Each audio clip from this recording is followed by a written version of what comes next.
మరి కాసేపట్లోనే పెళ్లి జరగాల్సి ఉండగా ఇంతలోనే విషాదం నెలకొంది. ఆ కుటుంబంలో జరిగిన విషాదానికి సంబంధించిన డీటెయిల్స్ లోకి వెళ్తున్నాం. మార్కాపురం జిల్లాలో జరిగిన ఘోర రోడ్డు ప్రమాదానికి సంబంధించిన డీటెయిల్స్ ఇది. రోడ్డుపై ఆగి ఉన్న పెళ్లివారి ఆటోను లారీ ఢీకొట్టింది. స్పాట్ లో ముగ్గురు చనిపోయారు. ఆసుపత్రిలో చికిత్స పొందుతూ చిన్నారి మృతి చెందింది. ఇటు తీవ్ర గాయాలతో చికిత్స పొందుతున్నారు మరో 8 మంది. లారీ బలంగా ఢీకొట్టడంతో ఆటో 2 ముక్కలైపోయినట్టుగా తెలుస్తోంది. హైవేపై కంభం పట్టణంలో ఈ ప్రమాదం జరిగింది. అనంతపురం హైవే ఇది. అక్కడ కంభం పట్టణం ఇది. ఆ పట్టణంలో జరిగిన ప్రమాదానికి సంబంధించిన దృశ్యాల్ని మనం చూస్తూ ఉన్నాం. వినాయకుడి గుడి దగ్గర పెళ్లి కూతురుతో కొబ్బరికాయ కొట్టించేందుకు ఆ పెళ్లి బృందం ఆగింది.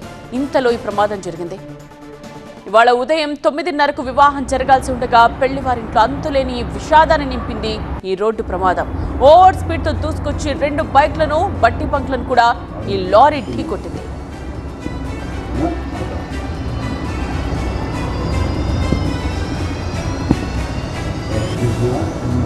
మార్కాపురం జిల్లా కంభంలో జరిగిన ఘోర రోడ్డు ప్రమాదానికి సంబంధించిన సీసీటీవీ దృశ్యాలను ఒకవైపు మనం చూస్తూ ఉన్నాం.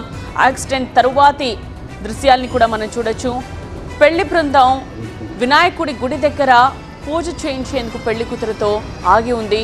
ఇంతలోనే ఒక లారీ మృత్యు రూపంలో వచ్చి ఆటోని బలంగా ఢీకొట్టింది.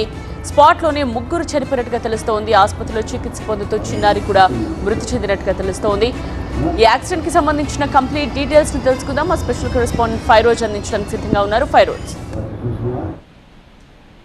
తెల్లవారుజామున జరిగినటువంటి ఈ ఘోర రోడ్డు ప్రమాదం దృశ్యం అక్కడ స్థానికులను కలిసివేసింది. అలాగే ఈ పెళ్లి కూతురు బృందంలోని సభ్యులు ఒక 4 చనిపోవటం, అలాగే పెళ్లి కూడా ఆగిపోవటం, పాటుగా ఈ పెళ్లి కూతురు అలాగే పెళ్లి కొడుకు కుటుంబాలు కూడా తీవ్ర విషాదాన్ని నింపింది. ఎందుకంటే మరో కొద్ది గంటల్లో పెళ్లి జరుగుతుందని చెప్పి ఆనందంలో వీళ్ళందరూ బయలుదేరారు.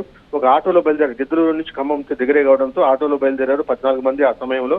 అయితే తెల్లవారుజామున వినాయక స్వామి గుడి కూడా ఖమ్మం దగ్గరే ఉండటంతో అక్కడ ఆగి కొబ్బరికాయ కొట్టి వెళ్తే మంచి జరుగుతున్న ఉద్దేశంతో అక్కడ ఆగారు. కొబ్బరికాయ కొట్టడానికి పెళ్లి కూతురు వీరక్కతో పాటు ఆమె బంధువులు దిగారు కొంతమంది. మిగతా బంధువులందరూ ఆటోలోనే ఉండిపోయారు.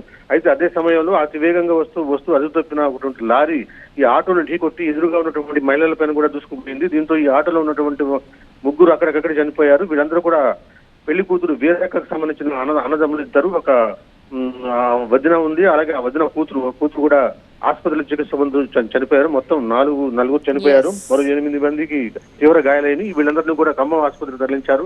అక్కడి నుంచి మెరుగైన వైద్యం కోసం మరి కొంతమందిని మార్కాపురం తరలించారు. వీళ్ళు ముగ్గురు పరిస్థితి విషమంగా ఉందని చెప్తున్నారు.